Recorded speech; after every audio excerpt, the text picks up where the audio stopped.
બહુ પ્રસિદ્ધ વાત છે કે જે વખતે અહીંયા પ્રતિષ્ઠા થવાની હતી, સદગુરુ મુક્તાનંદ સ્વામી રસ્તામાં સ્વામીનો હાથ ભાંગ્યો, જેને કારણે સ્વામી અહીંયા વડતાલ પ્રતિષ્ઠામાં નહીં આવી શકેલા. પણ જ્યારે સાજા થયા ત્યારે ભગવાન શ્રી હરિ ની સાથે મુક્તાનંદ સ્વામી વડતાલ પધારે. સાંભળજો, દવૌત પ્રસંગ તમે સંભળાવો.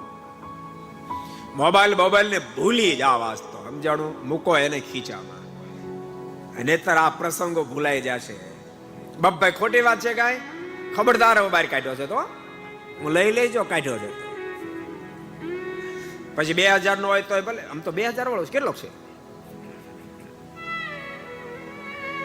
શું અદ્ભુત પ્રતાપ જણાવ્યો ભગવાન શ્રી હરિની સાથે મુક્તાનંદ સ્વામી વડતાલની ધરતી પર પધાર્યા છે.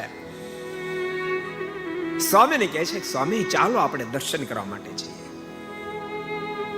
મારનું કાંડું પકડીને સદગુરુ મુક્તાનંદ સ્વામી મંદિરમાં દર્શન કરવા માટે પધાર્યા.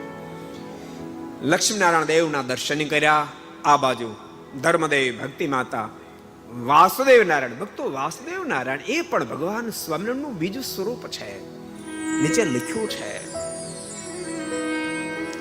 એ મહારાજનું સ્વરૂપ છે.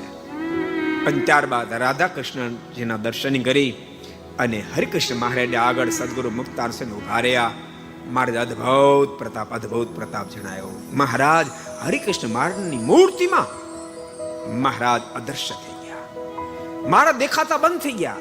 મુક્તાનંદ સ્વામી વિચાર કરવા લાગ્યા, મહારાજ ક્યાં? ચારે બાજુ દ્રષ્ટિ કરી કે મહારાજ ન મળે. માત્ર મુક્તાનંદ સ્વામી અને હરિકૃષ્ણ મહારાજ બે જ, મહારાજ નહીં.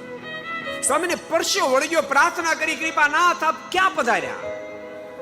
માલિક મને કોઈ પૂછ્યો, શું જવાબ આપી? એ જ વખતે આજ વડતાલવાસી હરિકૃષ્ણ મહારાજની મૂર્તિમાંથી ફરીવાર ભગવાન સ્વામિનારાયણ પ્રાગટ્યને પામ્યા છે. એ હરિકૃષ્ણ મહારાજ ભક્તો આપણને પ્રાપ્ત થયા છે.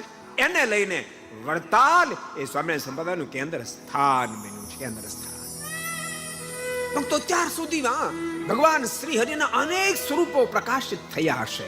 બરાબર નોંધ લેજો.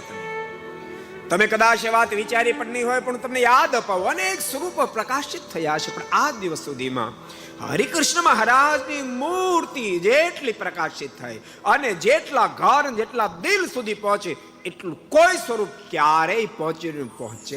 એ હરિકૃષ્ણ મહારાજ વડતાલમાં ભગવાન સ્વામિનારાયણે સ્થાપિત કર્યા.